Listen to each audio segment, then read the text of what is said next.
So I got a call from one of my customers. They said their beer cooler isn't working at the gas station.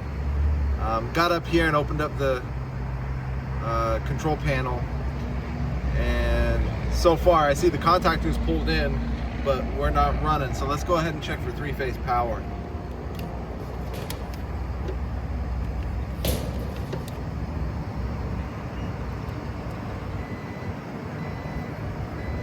All right, so I got 240, phase 1 and 2, 240, phase 1 and 3, 240, phase 2 and 3.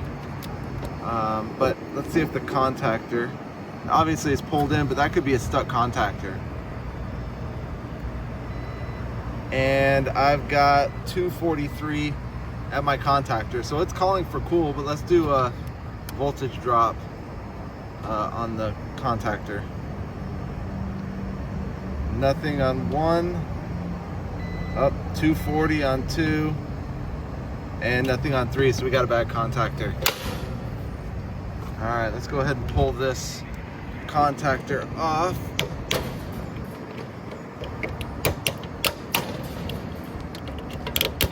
Now, it doesn't hurt my feelings to break it because I know the contactor is bad.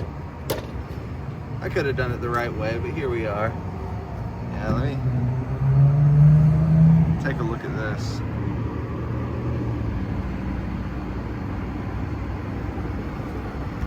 See if you can see that. Let's see if we can get this out.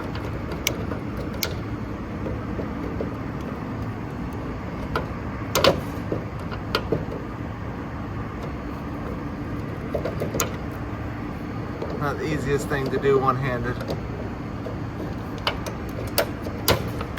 All right, there we go.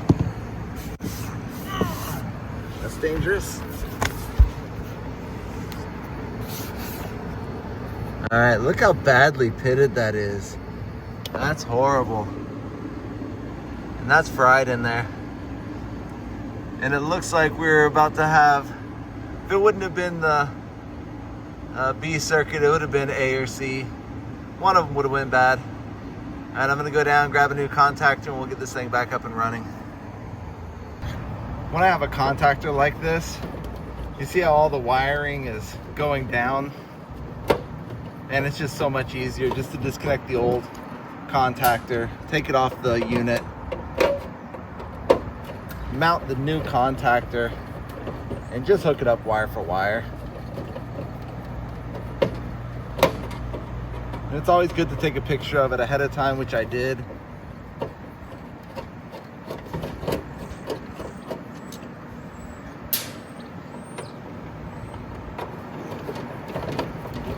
But then it just makes it so much easier just doing it wire for wire.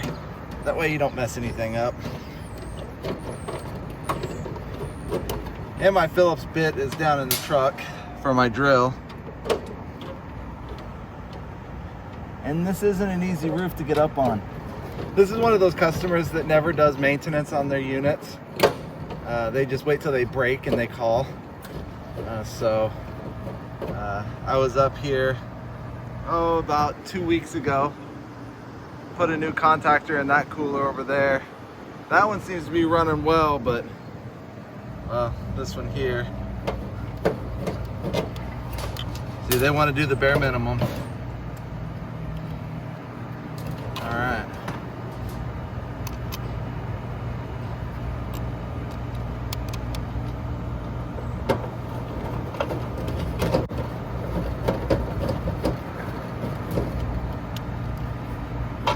So we'll get this new contactor installed, and then we'll get it wired up, and this thing will be good as new.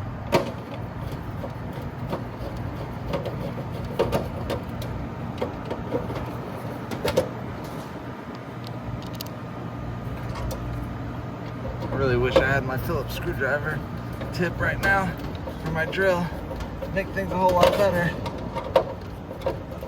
My forearms wouldn't be burning.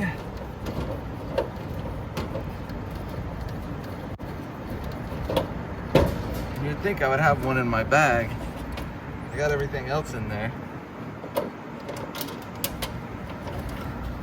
But oh well. You guys that do service on a regular basis, you know exactly what I'm talking about. Seems like exactly what you need is never right here with you.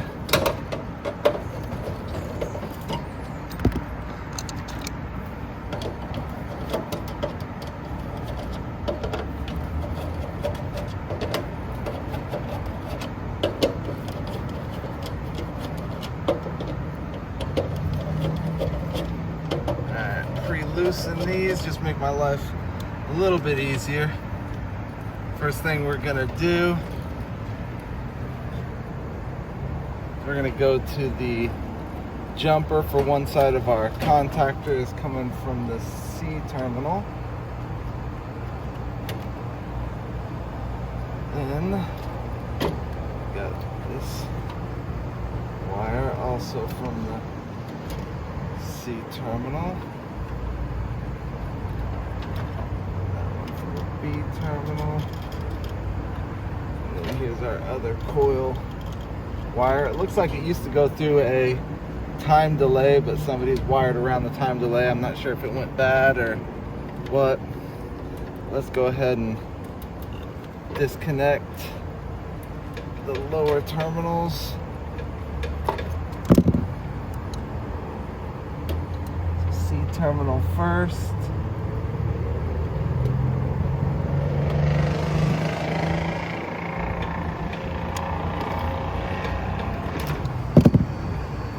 B terminal.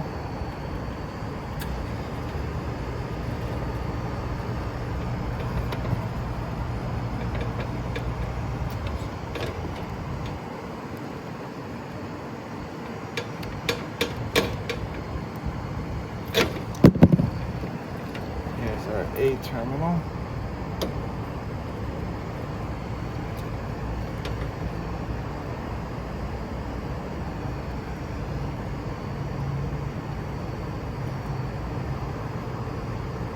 Alright. Now the only thing we got on the bottom side of these two wires on the B terminal.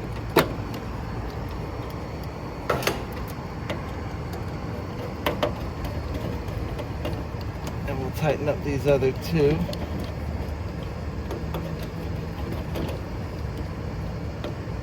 Tighten this down, torque it, click or something.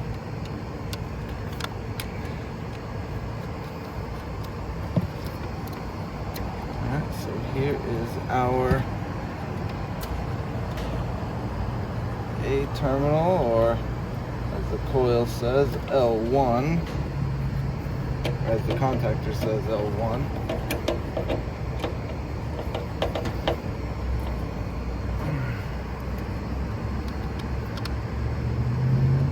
And then here's L2. And don't you love how they're using this nice green wire for our power terminal?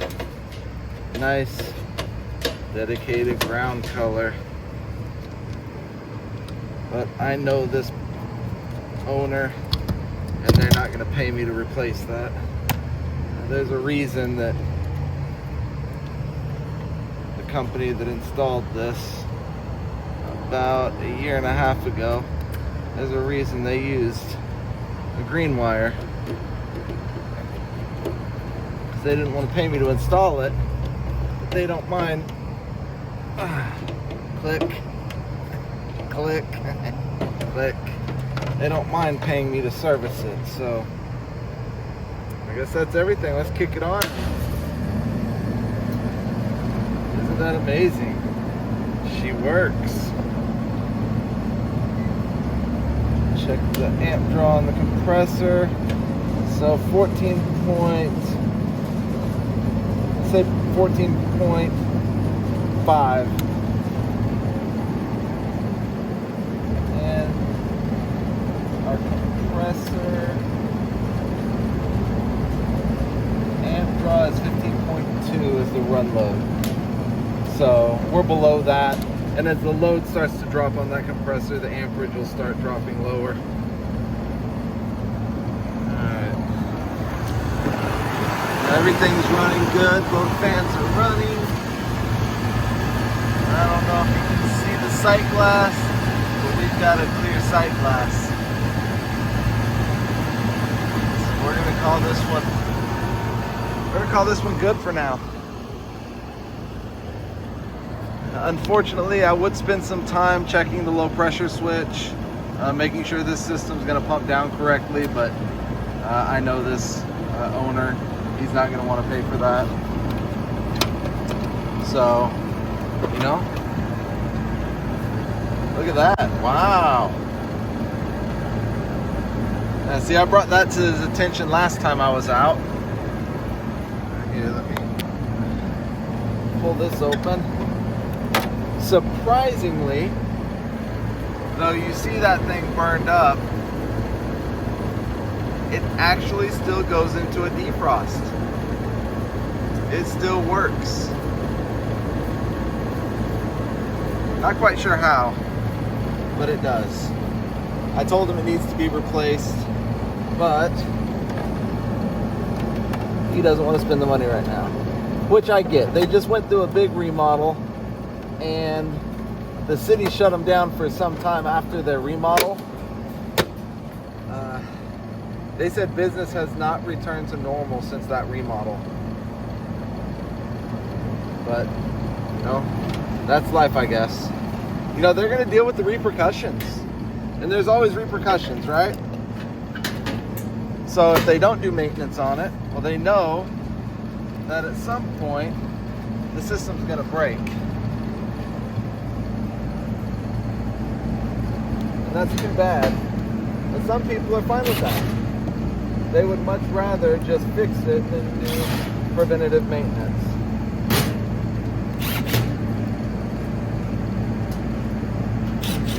But as it stands, this system is done. I'm going to go ahead and button everything up here, put my tools up, go down and talk to the customer, make sure the box is starting to drop temperature. But everything looks like it's running fine. We'll see you on the next one, guys.